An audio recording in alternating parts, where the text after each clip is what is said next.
Out of all the shocking reveals that Shangri-La Frontier could leave us off on with episode 25, a season 2 wouldn't be shocking because there's a insane amount of material that's currently out to adapt. The material's there. It's a video game anime with clearly a production team that is passionate about it.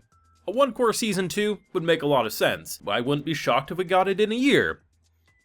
I wake up to the news that not only is season 2 announced, it's announced for October. Okay, pretty quick turnaround, but hey, 3 cours in the span of a year?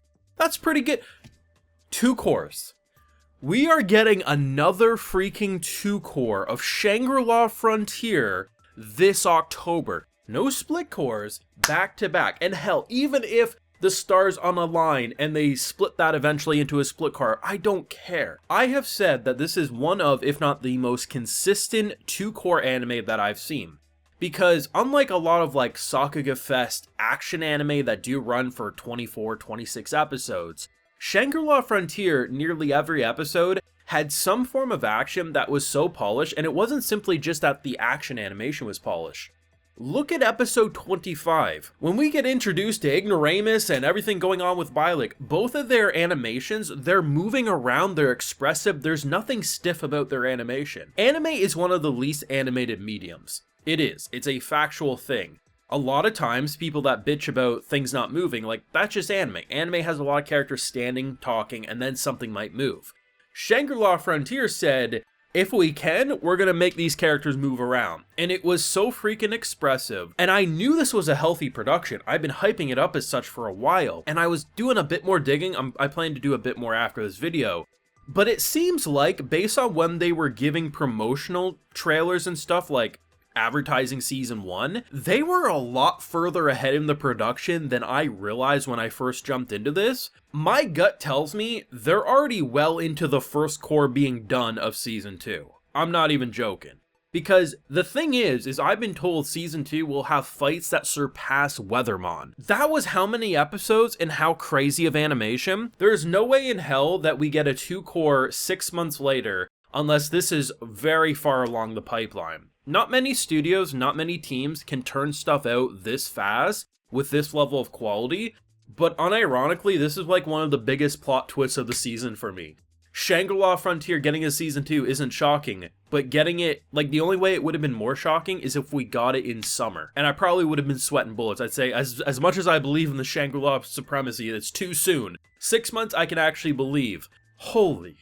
Full live reaction to any of these wonderful episodes of one of my new personal favorites over on my Patreon. If you want to see my full and good thoughts, episode 25, or any of these episodes, it's over there if you're interested. What's great about this episode is you don't really, as soon as you wake up knowing that it has a season 2, right? You immediately readjust your expectations of what you want to see from this episode. So I'm like, I don't care if they do a plot twist, a big reveal, or they just cruise down the highway and do nothing this episode. We're coming back for more. So basically what we end up getting is Sunraku arguing with a goddamn rabbit about making some accessories and some weapons. Pepe Le Pew comes in trying to get a smooch, and all he ends up getting is the Chain Soldier Step on My Crotch edition. And it was hilarious. But the idea that we actually set up a really interesting thing at the very end with the librarian, which I'm excited and worried because I don't know if I can take the old man voice coming out of the Magical Girl character design seriously, but it's actually a pretty interesting concept because of the whole idea of the plot points, the flags, a group of people who can actually really help us explore the systems at play in this world. That's going to be really cool.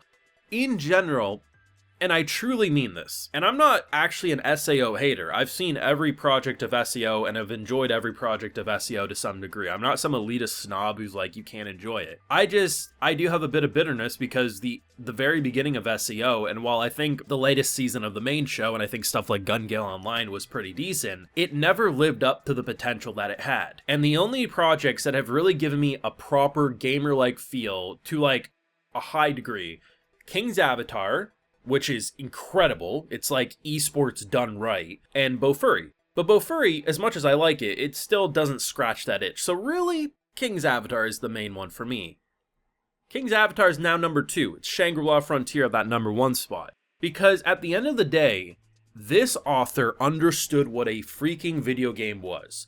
There wasn't this like, if this is an author who doesn't play video games for a passion, like spending those 16-hour nights on weekends, then this is someone who did research Dr. Stone style and did investigations to make sure in a show like Dr. Stone, in a manga like Dr. Stone, that if you actually had this primitive of technology, this could be made. Because otherwise, you don't just get all of this right as a gamer without either playing excessive amounts, knowing people who play excessive amounts, or did some damn good research. Either way, I'm impressed with this, because this is legitimately going to be a new favorite of mine. And it feels weird saying that because there's so many recent ones like Free Ren or Shangri-La Frontier, To Your Eternity, but like, that's not really a bad thing, and I probably will make a video about this at some point, because for a long time I always used to think, like, you know, there's all this great classic anime, and like, those should be your favorites. It should, you know, recency bias, but it's like, go through the 1,000 threshold of how many anime you've seen, you start realizing that it doesn't matter how old a series is, you know when you know something's a favorite, and something like Shangri-La Frontier is clearly a favorite of mine. And honestly, the NPC stuff is so fun, because I feel like the way this game adapts to you, right? Because obviously, if someone did the exact situation that he did with that big wolf and got to Rabbit Village here, right?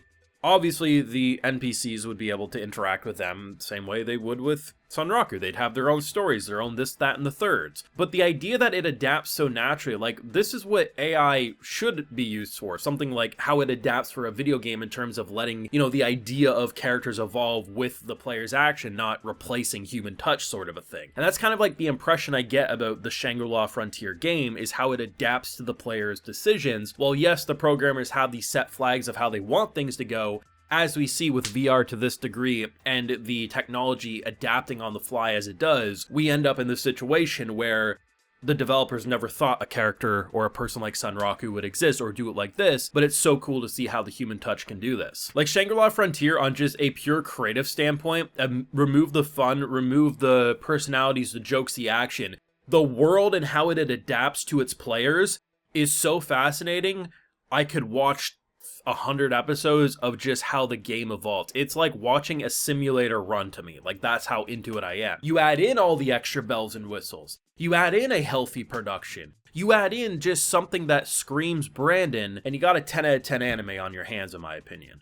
Literally, the worst thing that you can say about the production was that there was some noticeable 3D, but the stuff that was there was used really well with the scorpion crystals, because I think it just worked really well in that environment. And then you had some funny dragon-like creatures, or what were they? I forget what they were, but, you know, prior to the scorpion fight, they kept running off, and it was just funny. The show was awesome. Let me know what you thought, and how excited are you for that cour Season 2 this October? Let me know down below. Leave a like if you enjoyed, subscribe if you're new around here, of course, ring that bell so you get notified when I upload more. And like I mentioned, we have a full live reaction over on my Patreon, and hey, while you're over there, I'll also give you a video shout out. So today we got Monsi7, Buanake, Monica Lazuria, and Kyle Kowalchuk. So I appreciate the support, everyone. Please take care and have a good one.